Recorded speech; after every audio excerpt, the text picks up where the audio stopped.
Ramai pembeli, tapi bangkrut. Sisi gelap bisnis franchise ayam.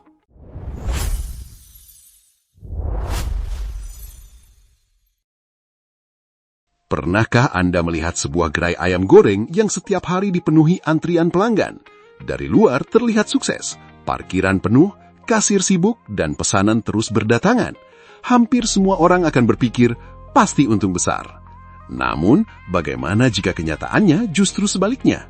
Bagaimana jika gerai yang tampak laris itu ternyata merugi setiap bulan, hingga pemiliknya terpaksa menjual mobil, menghabiskan tabungan, bahkan kehilangan seluruh modal usahanya?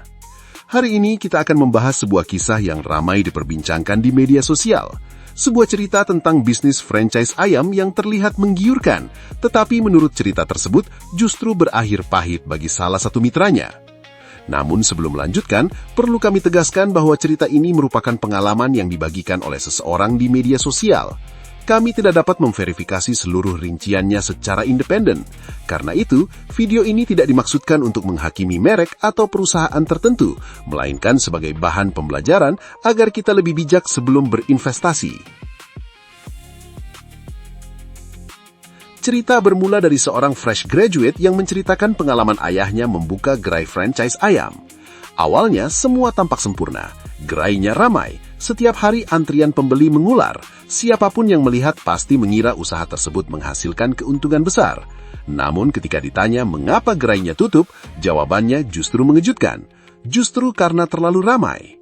Kalimat itu terdengar aneh. Bagaimana mungkin usaha yang selalu ramai malah bangkrut? Menurut cerita tersebut, modal awal yang dikeluarkan mencapai sekitar 350 juta rupiah. Selain biaya awal, pemilik juga harus membayar royalti sekitar 8% dari omset, serta marketing fee sekitar 2%. Bukan hanya itu, seluruh bumbu, tepung, saus, hingga kemasan juga diwajibkan dibeli dari pihak pusat. Disinilah mulai terlihat persoalannya. Mari kita lihat angka yang dibagikan dalam cerita tersebut. Pada bulan yang disebut sebagai bulan paling ramai, omset gerai mencapai sekitar 85 juta rupiah.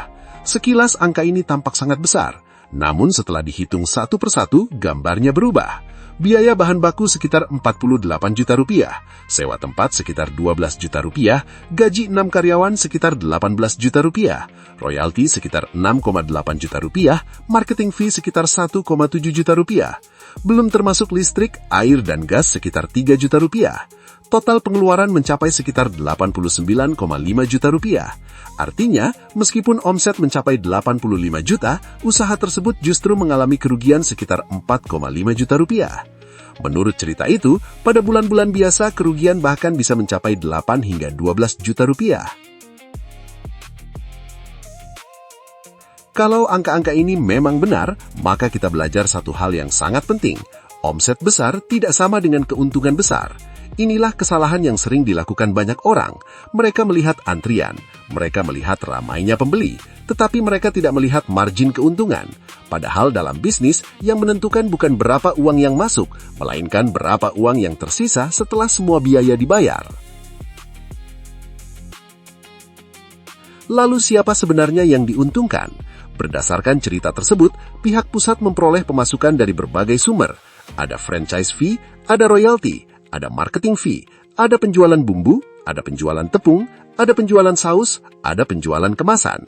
Perlu dipahami, model seperti ini sebenarnya bukan sesuatu yang otomatis salah. Banyak sistem franchise di dunia juga memperoleh pendapatan dari royalti dan pasokan bahan baku untuk menjaga kualitas yang seragam.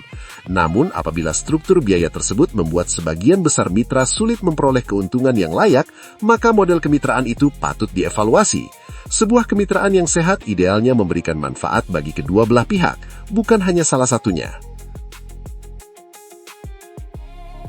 Bagaimana dengan pihak mitra? Apakah mereka sepenuhnya menjadi korban?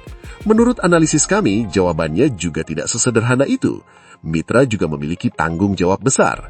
Dalam cerita tersebut disebutkan bahwa ayah dari fresh graduate itu menandatangani kontrak tanpa membaca seluruh klausul secara teliti.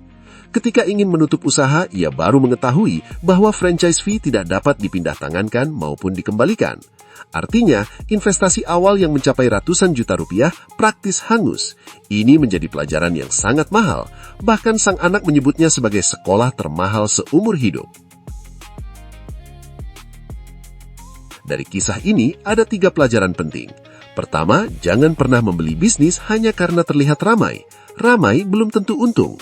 Kedua, jangan pernah menandatangani kontrak sebelum memahami seluruh isinya, terutama mengenai kewajiban membeli bahan baku, besarnya royalti, biaya tambahan, dan mekanisme jika suatu hari ingin keluar dari kemitraan. Ketiga, lakukan due diligence. Berbicara dengan beberapa mitra yang sudah menjalankan usaha. Minta laporan keuangan jika memungkinkan.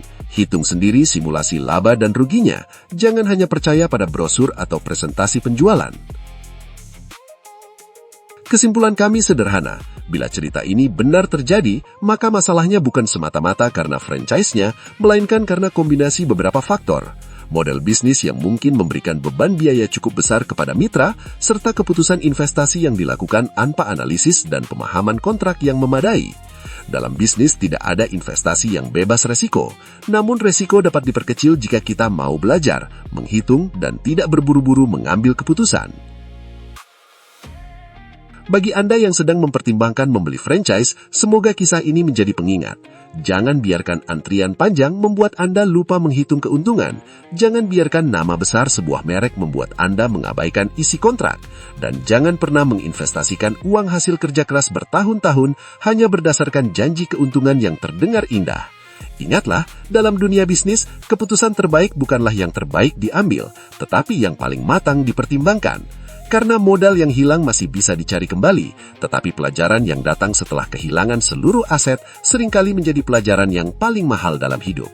Semoga kisah ini menjadi pengingat agar Anda dan keluarga tidak mengalami pengalaman pahit yang sama. Terima kasih telah menonton. Semoga bermanfaat.